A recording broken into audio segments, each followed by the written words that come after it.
In this video, we're going to talk about kick to handstands. One step not included in this video is if somebody is not skilled enough yet to actually try a kick to handstand, which may require them first to do a donkey kick. And that would be where they keep their feet side by side. They put both hands down on the ground or the panel mat at the same time. So they kind of look like a camel stretch, and then they try to jump their feet up as high as they can. And that can be their introduction to inverting their body, which means going upside down or being able to hold their own body weight. We also want to tell the kids when they do start to do their kick to handstand, they do want to reach down and kind of go nice and slow, because a lot of them are unable to or unfamiliar with yet holding their body weight. And then when they do it really fast, it kind of adds extra to the equation instead of going nice and slow.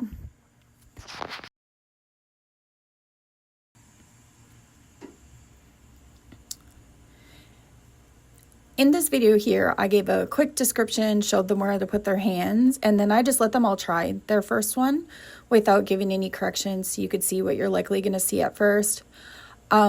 None of them let their feet switch places in the air, which is something you'll probably experience, so look out for that. They all started with one foot in front and finished with the same foot in front.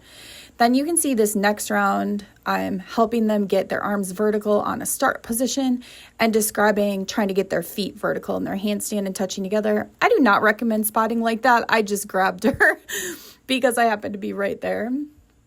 But giving those extra tips that round, you can see Piper's biggest problem there was her lunge, her feet being too far apart. So I got my hands on her, showed her what it felt like. That's really what we're looking for in class, is help each kid find what problem they have and to fix it. And I also strategically used that blue line so that they could be looking at it and aiming their feet for it. And then here you're going to see me spotting on a handstand, and this is how I would recommend to spot. So say start position, get their arms up there, move them through a letter T, and then you can lift their whole body up with that one arm on their leg and then get an arm under their tummy if they need it. And then make sure they come down with the correct foot first.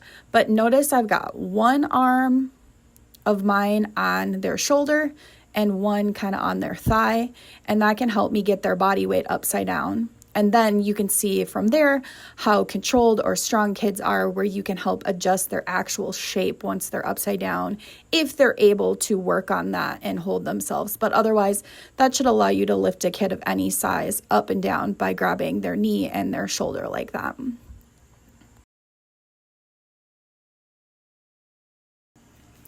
When teaching a kick to handstand, the key words and phrases we want all the kids to get familiar with is, of course, the name of the skill, kick to handstand. Start position, of course. Again, vertical arms is the priority, but if you can get them to start doing crown, that's great. Then making sure that they're trying to touch their feet together while they're straight up and down. So teach them that a handstand is also vertical, pointing their toes right up at the ceiling, and then coming down to a lunge with their favorite foot in front, which of course means a bent knee in the front and a straight knee in the back.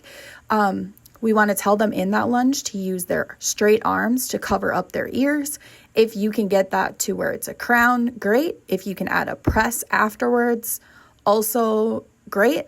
But I really dislike rushed presses. So if they're really not to where they need to be working on that, don't teach them to do like a quick sloppy one. I also think it's important to know that spotting on a handstand by standing up and catching their feet is usually not a fit. Most kids are not strong enough or talented enough for you to just stay standing and catch their feet. That might get you kicked. So make sure you get down on their level to help them and learn how close they are at it if you can. Then, of course, if they get good enough at this spotting technique, you could stay standing, kind of more like a partner handstand, and let them kick up to you so they're using you like a wall. And then if they're really good, you could spot them where you put just one hand on their back in between their shoulders. So you would need to get down low and help them get up like shown in this video, but then you can move the hand that's not on their leg. So move one hand to the middle of their back and then let go of their legs and see if they can kind of balance. And if you need to get shown how to do that, please let me know. I would love to show you.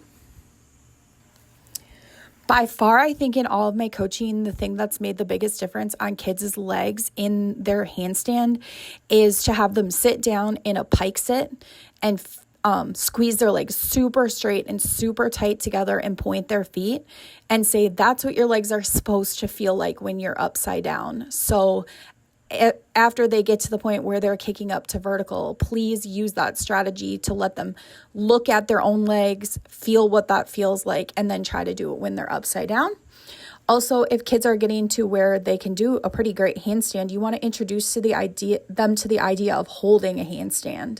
So you can say, some people can hold their handstand upside down for a really long time. It'd be cool if when your feet were touching together, you could spell your whole name while you're up there.